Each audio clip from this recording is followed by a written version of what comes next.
Sesungguhnya apabila seorang mukmin melakukan satu dosa, maka akan ada noda hitam di dalam hatinya.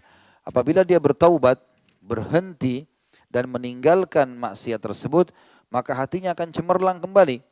Apabila dia menambah dosa itu, maka noda hitam itu akan bertambah sehingga menutupi seluruh hatinya. Demikian itulah noda yang disebutkan oleh Allah, kalla barrana ala qulubihim ma kanu yaksibun. Sekali-kali tidak, sebenarnya apa yang selalu mereka usahakan itu menutup hati mereka. Juga sabda baginda Nabi SAW dalam hadis riwayat Imam Ahmad nomor 20.847, Imam Tirmidzi 1987 dan Al-Hakim 121.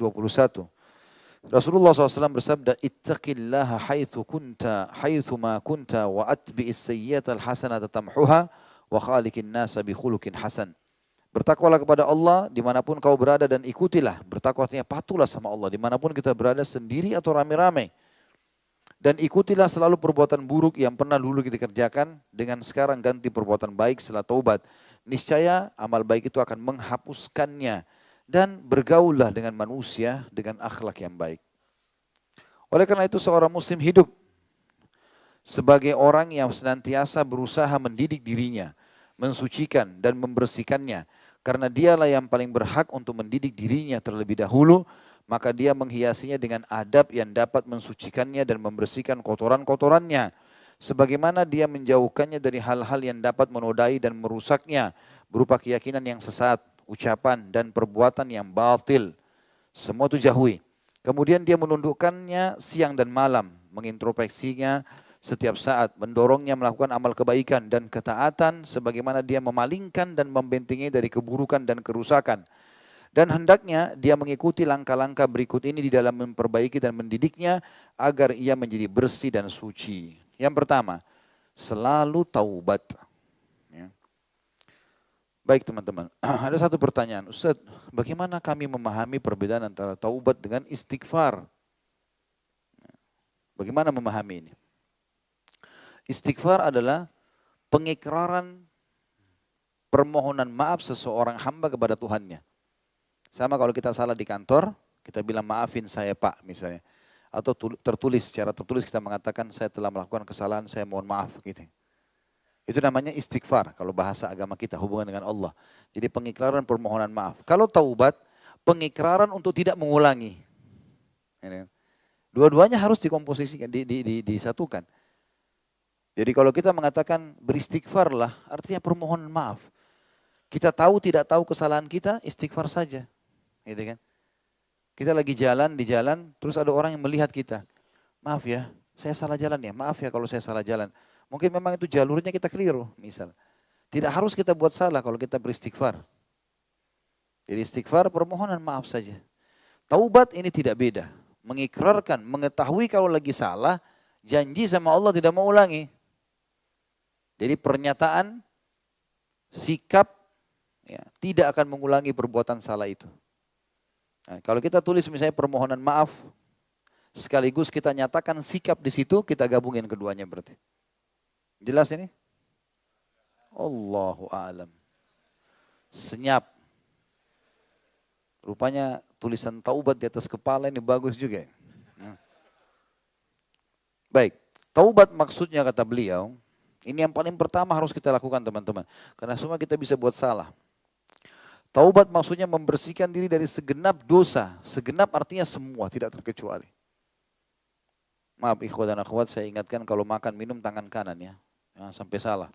Tangan kiri dari syaitan ini, nggak boleh. Karena ada yang saya lihat masih lupa mungkin ya. Atau mungkin belum faham. Kata Nabi SAW, jangan makan dan minum dengan tangan kiri karena syaitan makan dan minum dengan tangan kiri. Diambil oleh syaitan itu. Ya. Taubat maksudnya membersihkan diri dari segenap dosa dan maksiat, menyesali setiap dosa yang telah dilakukannya dan bertekad untuk tidak. Ya. Jadi di sini dia membersihkan diri dari segenap dosa dan maksiat, menyesali setiap dosa yang telah dilakukannya. Ini namanya istighfarnya. Dan bertekad untuk tidak mengulangi perbuatan dosa itu dalam sisa umurnya. Namanya taubatnya. Ya. Hal ini berdasarkan firman Allah Subhanahu wa taala dalam surah At-Tahrim ayat 8. A'udzubillahi minasyaitonirrajim. Ya ayyuhalladzina amanu tubu ilallahi taubatan nasuha. Taubatan nasuha asa rabbukum an yukaffira ankum sayyiatikum wa yudkhilakum jannatin tajri min tahtihal anhar. Al-ayah. Hai orang-orang beriman, bertaubatlah kalian. Ikrarkan dengan Allah tidak akan mengulangi dosa-dosa itu. Dengan taubat yang semurni-murninya. Jangan pura-pura. Tidak mau kembali, tidak mau kembali. Selesai. Apapun godaannya. Apalagi kalau cuma kata orang, kamu alim ya, kamu berubah. Sudahlah, iya, tidak apa-apa. Sudah berapa kali saya nasihati. Apalagi kalau giuran-giuran yang lebih besar, tidak semua, tidak ada. Haram-haram. Walaupun saya harus mati. Semurni-murninya kata Allah. Mudah-mudahan Rob kalian akan menutupi kesalahan-kesalahan kalian dan memasukkan ke dalam surga yang mengalir di bawahnya sungai-sungai. Ada sedikit sini perkataan para ulama teman-teman. Apa makna Rob kalian akan menutupi kesalahan-kesalahan kalian? Kenapa Allah bilang Allah membersihkan kesalahan? Kenapa Allah bilang menutupi? Apa makna menutupi teman-teman? Kalau ada tulisan di tembok ini, kita ingin ada bedanya. Kita menghapusnya dan kita menimpahnya. Ya. Menutupinya. Tapi kalau dalam gambaran agama berbeda masalah menutupi. Bukan hanya sekedar menyamarkan. Maksudnya diganti dosa itu menjadi pahala. Jadi posisinya tetap sama. Waktunya tetap sama. Misalnya orang pernah berzina di umur 17 tahun. Di posisi ini segala macam dosa. Dia memohon kepada Allah agar dosa itu bukan cuma dihapus. Tapi diganti menjadi pahala.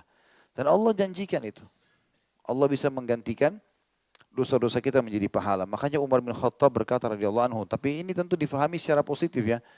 Beliau pernah duduk dengan beberapa temannya sambil berkata, saya adalah orang yang lebih banyak pahala dari kalian. Orang-orang sekitarnya berkata, di zaman khilafahnya beliau, bagaimana bisa Amir Mukminin? Jelaskan kepada kami, kok Anda mengaku lebih banyak pahala? Dia bilang, karena saya dulu di zaman jahiliyah, orang yang jahat. Banyak dosa. Gitu kan? Sekarang saya taubat. Dan Allah menjanjikan orang yang bertaubat, dosanya diganti menjadi pahala. Sementara kalian lahir dalam keadaan Islam. Sedikit dosanya.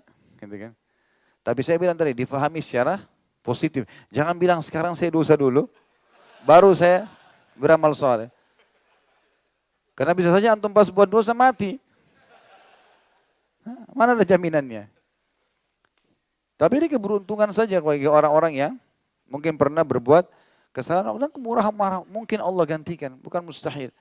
Tapi tentu juga bukan berarti orang yang tidak buat dosa ini, kemudian dia di dalam Islam, sudah dari kecil disuruh hafal Quran, ibadah selalu sholat di masjid. Masya Allah anak-anak kecil kita yang sudah hadir di majelis ilmu. Mungkin kita umur-umur berapa baru hadir di majelis ilmu gitu kan. Saya lihat Masya Allah sekarang cukup banyak anak-anak kita, adik-adik kita yang hadir ini. Semoga Allah buat mereka istiqamah. Ya. Sampai kadang-kadang saya tablik akbar 3 jam, 4 jam, duduk Masya Allah menulis. Ikutin, saya berpikir bagaimana kalau pada saat mereka sudah balik, pengaruhnya seperti apa gitu kan. Makanya saya bilang tadi teman-teman sekalian, umur-umur efektif SMP, SMA itu hati-hati. Di situ pembentukan karakter. Dan subhanallah di umur itu dipesantrenkan kalau kita. Kan gitu. Yang kadang-kadang kita anggap pesantren tempat pelarian orang yang tidak lulus. Nah, kalau nggak lulus di negeri, masukin pesantren aja. Nakal, pesantren aja. Jadi kayak pesantren tempat pelarian saja. Mestinya pesantren dulu, tidak lulus pesantren baru lari ke sekolah lain. Orang di dalam diajarin hafal Quran, hafal hadis, sholat 5 waktu. Kenapa malah dianggap remeh ini? Jadi jaga, umur-umur seperti ini efektif sekali. Sayang kalau di situ dirusak. Mestinya di situ mereka berprestasi, mereka hafal Quran. Kita tahu para ulama-ulama kita hafal Quran di umur 12 tahun. Itu tamat SD loh. Hafal 30 juz. Mereka sudah hafal sekian ribu hadis di umur-umur 15 tahun, 17 tahun. Imam Bukhari itu di umur 18 tahun sudah menghafal tidak kurang dari 10.000 hadis. Hadis dan hadis kehidupannya agama gitu. Itu bagus sekali. Ya. Dan itu orang tuanya di sini teman-teman sekalian akan mendapatkan pahala karena berhasil membantu, menutup kesalahan dia yang dulu dia kurang kepada anak-anaknya. Anaknya beramal dia dapat pahalanya.